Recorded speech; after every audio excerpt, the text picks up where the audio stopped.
Okay, so I wanted to go live real quick, you guys, because I wanted to share a little bit of information. I had a powwow yesterday with some amazing experts, and it went so well. So I'm so excited to get that posted. It's on YouTube, but I need to get it onto the other platforms. So I am really, really excited to share what we had to talk about.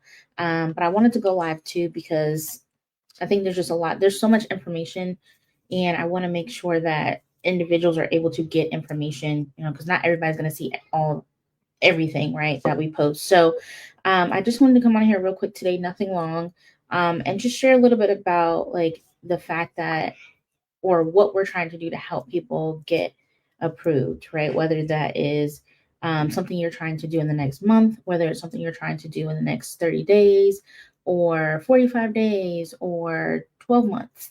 We want to help you. So, one of the things I wanted to get on here and talk about today is just kind of understanding like some really important tips of how to be successful and becoming a home buyer this year. So, if you feel like, man, becoming a home buyer is going to be my goal for 2025, then you definitely want to listen into this. So, I'm just going to dive right into it. The top thing that I want you to do, and the first step that I want you to take, is to figure out where your credit is, because some of the other things can kind of come into play, but it's really hard for those things to come into play when your credit is not where it needs to be.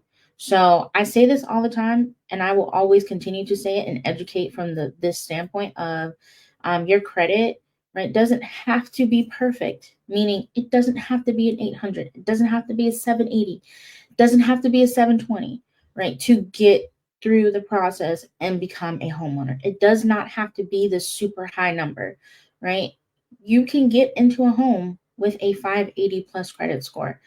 I am a broker, so I just want to make that point important to you as well. If you're watching this, I am not a local bank in the sense of like just a bank that only wants a 640 credit score, right? There's some banks, they're not going to touch you or look at you if you don't have a 640 or plus. That is not who I work for, right? I'm a broker, so that means that I have options that are way past what a bank is going to offer you. And that is what I provide for my clients and my partners. And so having that and having that access opens doors for more individuals to become homeowners, because not only are they able to get into a home with 580 plus credit, but they may have some other options there too. There may be some assistance there and things like that. So I just wanted to share that point, right? So make sure that you're looking at your credit. One of the top best things you can do is download the MyFICO, MYFICO. So MYFICO, MyFICO app. Download that app. And you want to track your FICO 2, FICO 4, and FICO 5. Okay, track all three of those scores. The reason I'm telling you this very specifically is because if you have, oh, Lee, I already got something, I got Credit Karma, my bank tells me my score, I'm going to tell you those are not the scores that we are going to use for mortgage. We don't look at those scores because those are FICO 8 a lot of times, FICO 9. Those are consumer scores for things like credit cards, auto loans, installment loans. That's what those scores are going to help you with. They will not help you get a mortgage. What they will do though is they will help you get a gauge, right, of roughly where you might be. But downloading the MyFICO app that I just mentioned, and so again, MYFICO, download that app and track this FICO 2, FICO 4, and FICO 5. So you're going to want to start there. Once you have an idea where those scores are, look at the credit history report. If you cannot get it on the MyFICO app, which you should be able to, if you cannot, go ahead and look at annualcreditreport.com. It's completely free, and you can pull your Equifax, Experian, and TransUnion credit reports from that website.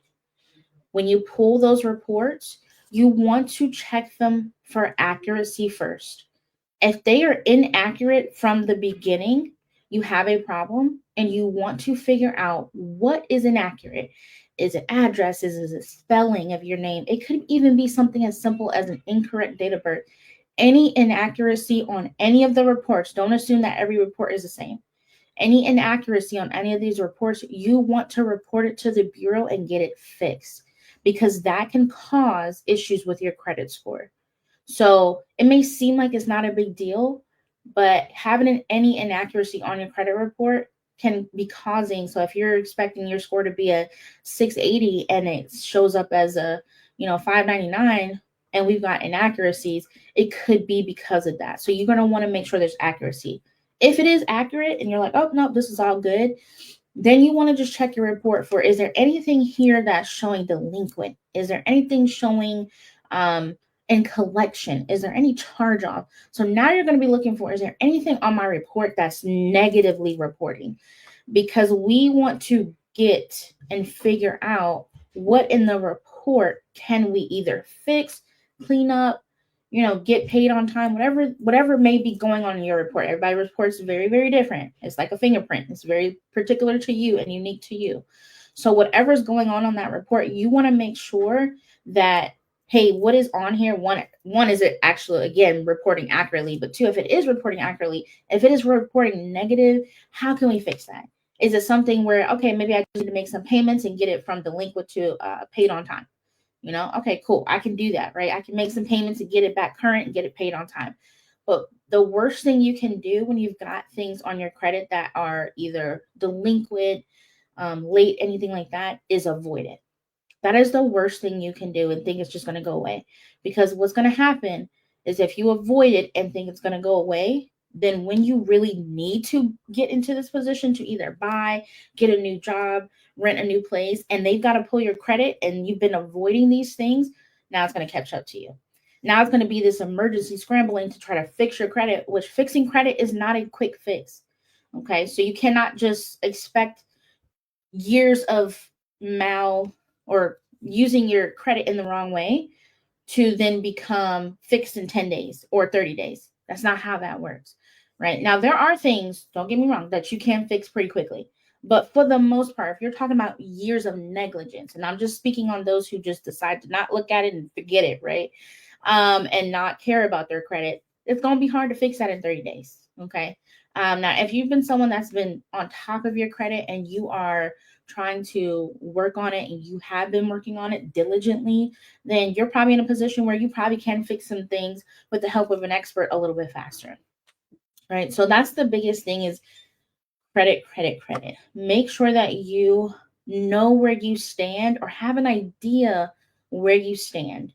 And that is the two best ways to do that is the MyFICO app and then looking at your credit history report.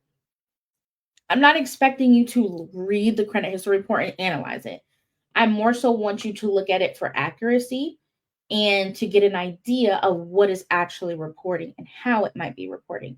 Now, I provide free consultations for those who are wanting to go through the home buying process. It doesn't matter if you want to do it in 3 months, 12 months, 24 months. If you are interested in going through the home buying process, I will provide a free consultation. If you've already pulled this information, you've already pulled your FICO scores, you've already pulled your credit history report, and you're like, Leah, I want you to look over it, I will look over that for you. There's no obligation. I will have that conversation with you and we can analyze and create a plan together to do that. Okay, so we can go through that process, but that's step number 1 and 1A. Credit, MyFICO, look at your scores, and then pull your credit history report. And then step 3, let's have a consultation. The next thing you want to do, if you feel like, man, my credit is fine, I feel like my credit's in good place, I don't really feel like I need to work on anything, great, cool, check that off. You can move that to the side. Now you need to figure out, where am I at employment and income wise? So this is the next biggest thing that is a hurdle for some people. What you need to figure out and just kind of maybe write down is, what employment history have I had of the last 2 to 4 years? If you've been at the same job for the last 2 years, then great. You don't have nothing to really worry about in terms of that stability from an income standpoint. If you've been on your job 2 years, great. If you've been on your job I'd say even 1.5 years or so, and you had a stable job prior to that, then I wouldn't worry about it. right? But if you've been hopping around and you've been at 8 jobs in the last 2 years, 8 jobs, 10 jobs in the last 3 years, then you need to make sure. The reason I said look back the last 2 to 4 years is because you need to see, have I had any gap in employment? When you look at the first set of 2 years, the last 2 years back from today to the last 2 years, the last 24 months consecutively, figure out if you've had a gap. Meaning, if you've had any time where you were unemployed, you were not working, and it's 6 months or more, then you need to look a little bit further back in your employment history to see, where do I have consistent work history, right? If you, school is also included in that too, but again, that's something we can have a conversation with on how to look at that. But you need to figure out, am I in a position income wise to show that I have stable income? So we're talking about being a successful homeowner and going through the process. The underwriters look for stability. Everything is in terms of 2 years a lot of times, or 2 years, 2 months, two pay stubs, to this, to that. That's why they ask everything in twos, right? So when you're thinking about your employment history, just think and look back on, does it look like my employment history is stable? It does not have to be the same line of work for the last 2 years. So that is a common misconception. Just to get approved, that is not required. Now, there are things where that comes into play, and where I will discuss that is, for example, if you were a W-2 employee and you worked as in IT, I'm just going to say IT, right? You worked in IT. Then you become a 1099 contractor, but you still work, same title, IT. That is where having the same line of work becomes important. Because when you go from W-2 to 1099, you cannot use that 1099 income for most traditional loan options unless you've been 1099 for 12 or more months. If it's been less than 12 months, and again, we're talking about same line of work here. If it's been less than 12 months, then we have to now see, how long were you W-2 in that same line of work. Now, if it's not the same line of work, they'll still, they may, depending on the loan type you're going for, they may look at that income at 12 months or more. 12 to 24 months. Obviously, 24 months is the best, right? If you can say, hey, I've been 1099 for 12 to 24 months, great. If it's been less than 24 months, somewhere between 12 and 24 months, some lenders may look at it. Some lenders and loan options you may have that look at it. Less than 12 months is going to be very difficult, unless, again, we were W-2 in the same line of work. But if it's different line of work, it's going to be really hard to try to get a traditional loan option when you've been in that job less than 12 months. The other reason why people say, oh, stay in the same line of work, right? Because I'll give you an example, nurses, right? If you've been an RN and you have been working at different hospitals and things like that, and you got different jobs over the last 2 to 3 years. Well, if you've been working, you got your base income, you might have a differential, you may have some other income, right? But let's say that income type, the breakdown is consistent over every single job that you worked at over the last 24 months. They're going to look at that. As long as your current income matches that trend from the past, they will actually use that to help your averages, which helps you maximize your qualifying income. So when you can say, hey, I've been in the same line of work, I've received overtime, I've received bonus, I received all of that, right? And we can show, okay, it's 2025, right? We can show year to date 2025, we can show 2024, we can show 2023. They've been in the same line of work and they've received bonus, overtime, commission, whatever that is, and they're still receiving it this year. Guess what? I can maximize all of that income. Where it hurts people is if you start a new job in 2025, right? Because it's 2025, and it's not in the same line of work. But let's say you're getting overtime, you're getting bonus at this new job, and it's not salary. We're talking about hourly pay here. So if you're in this new line of job and you're like, well, I've always worked overtime, I've always worked bonus, so why can't they use it? Well, it's not the same line of work. So now you have to show stability and that you have this trend of working bonus overtime in this new line of work. This is where that discussion comes into play. But if you're just talking about qualifying, It does absolutely does not actually have to be the same line of work. We just need to show stability and working, right? And having a job and holding a job. The less jobs you have in a 24-month period, the better. So again, I've done loans for people that have had 10 jobs in the last 2 years. That I'm not saying it can't be done, but just keep in mind, if you're thinking about success in becoming a homeowner, these are the things I want you to think about if you're going to make that happen in 2025. The third thing I want you to look at. So we talked about credit. We talked about understanding your income stability. The third thing is I want you to look at your assets. I want you to look at your checking account, your saving account, and your 401k and your retirement accounts. Any of those I want you to look at. First, your checking account. What is the average amount of money you're keeping in there? Ask yourself that question. How much am I keeping in here? Your savings account. Is it earning me money? Or am I losing money by it just sitting in a savings account? Are savings accounts that yield you a spread and yield you a return, and there's savings accounts that do not. Do your research. I can't tell you where to go, but I can tell you that there are accounts out there. If you do your research and you connect with financial advisors, they can also help you too, right? People that are aware of different accounts in your local area, different banks that may have different promotions. There may be an option for you to really maximize your savings if you're going to keep it in a bank, right? 401k. So I mentioned the 401k. I know everybody doesn't have 401k, but if you have 401k with your job, match it. Match it.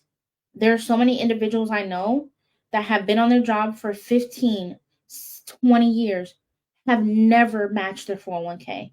And their company offered them an opportunity to match that. Meaning, let's say a company says, I'll match 3%. That means if you put in at minimum 3%, I wouldn't go over whatever they're going to match. So just put that there because that's just waste. Only do what they're going to match. If they're going to match 3, you put in 3 if you can afford to do so, right? So if you can do that and you financially feel comfortable doing that, match what they put in. Put in that 3%, let the company match you 3% because you have now just doubled your money. Every single year, you're going to double your money because they're matching a percentage of what you're putting in. And so you will be surprised how fast a 401k can start adding up and start adding up. So imagine someone on a job 15 years, let's say in that scenario, putting in 3%, their company's putting in 3%, and they're getting 6% off of money that you're just earning anyway. They're earning this money anyway. It's before taxes, right? So thinking about that, right? And how can you maximize the money that you already have coming in? You can use a 401k to help you buy a home. So we're talking about being a successful homeowner. We're talking about assets available. There have been those who have put money into their 401k and they're like, oh man, I got 40 grand in here. Wow.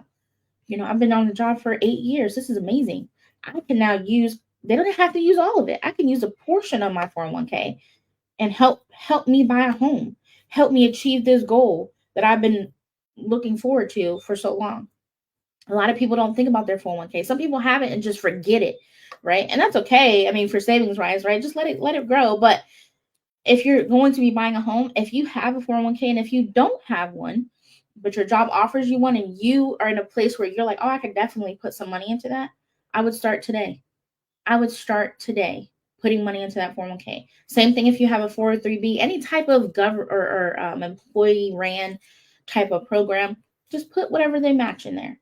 If it's 2%, put in 2%. If it's 5%, then put somewhere up to 5%. I'm not saying you have to do as much as they match, but just put in enough to where it's going to make sense to where it's doubling your money, right? The other thing you want to think about is things outside of your job. So a Roth IRA, right? Now the government does max us on how much we can put every year, and that's fine, right? Okay.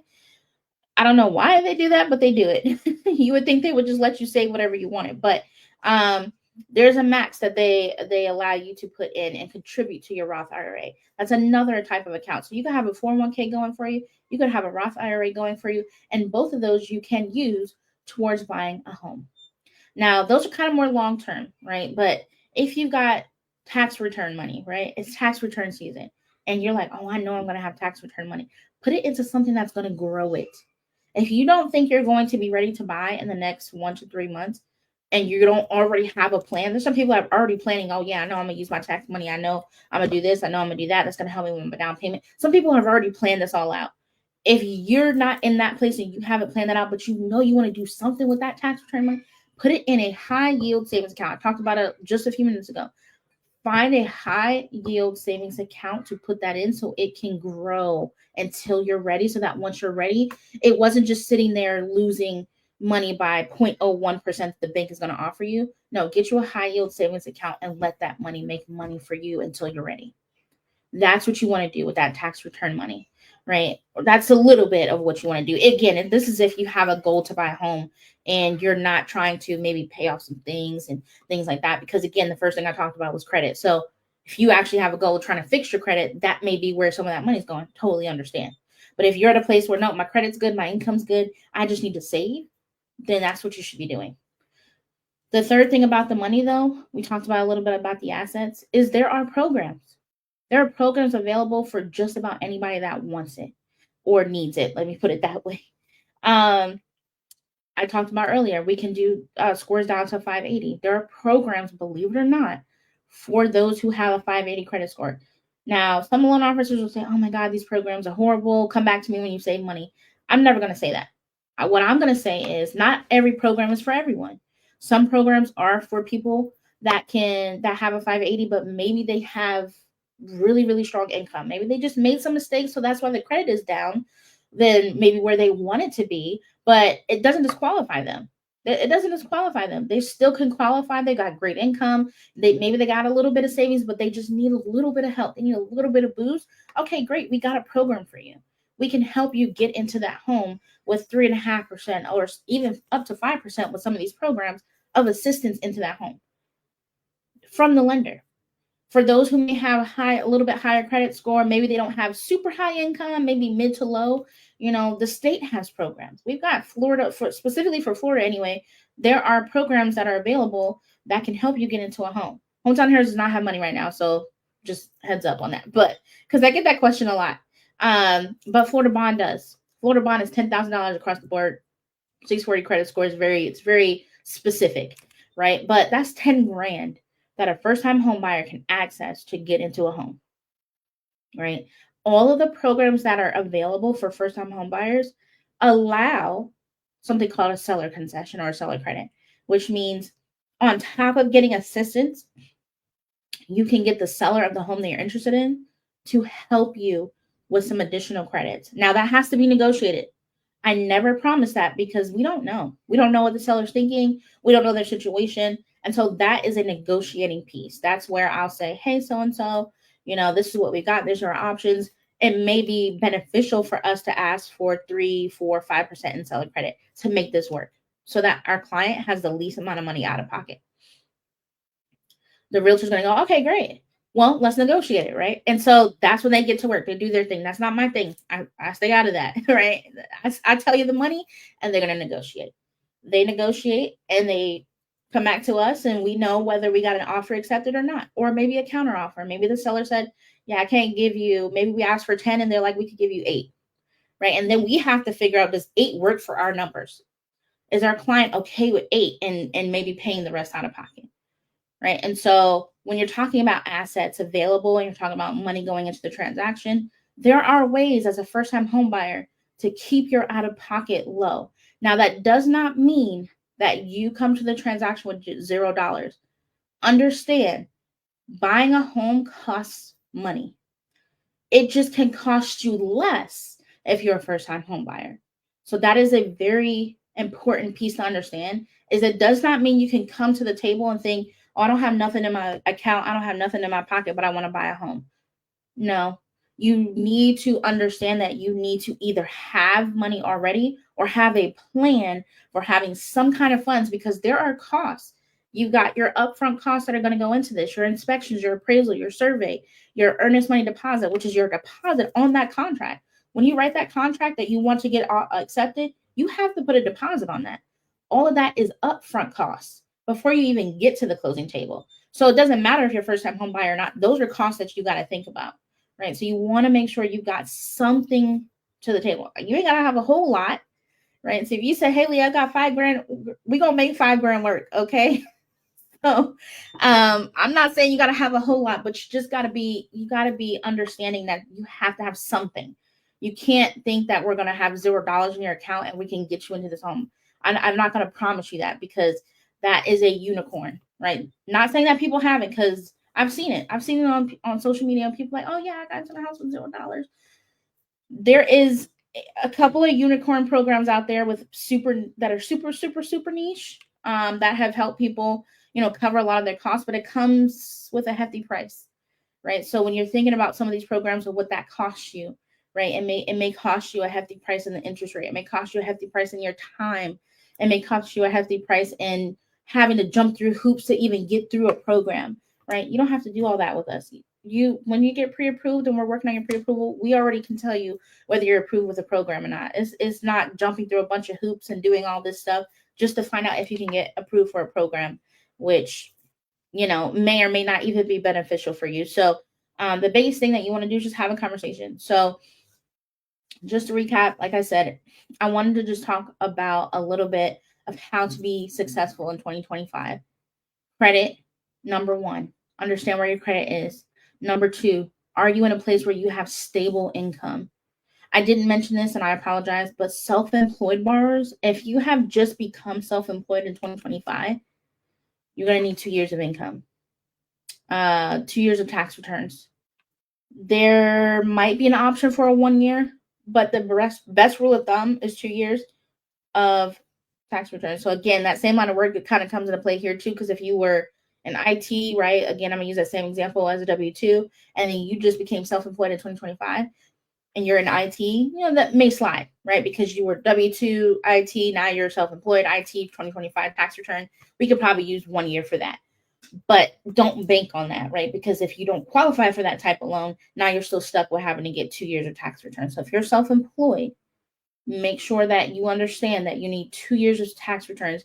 And if you are trying to buy a home, it is extremely important that if you are not trying to put 20% down, 25, 10% down on a loan to buy your home, and you're a first-time home buyer, and you're trying to take advantage of any of the programs that are available as a first-time home buyer while also being self-employed, you need to show money on your tax returns.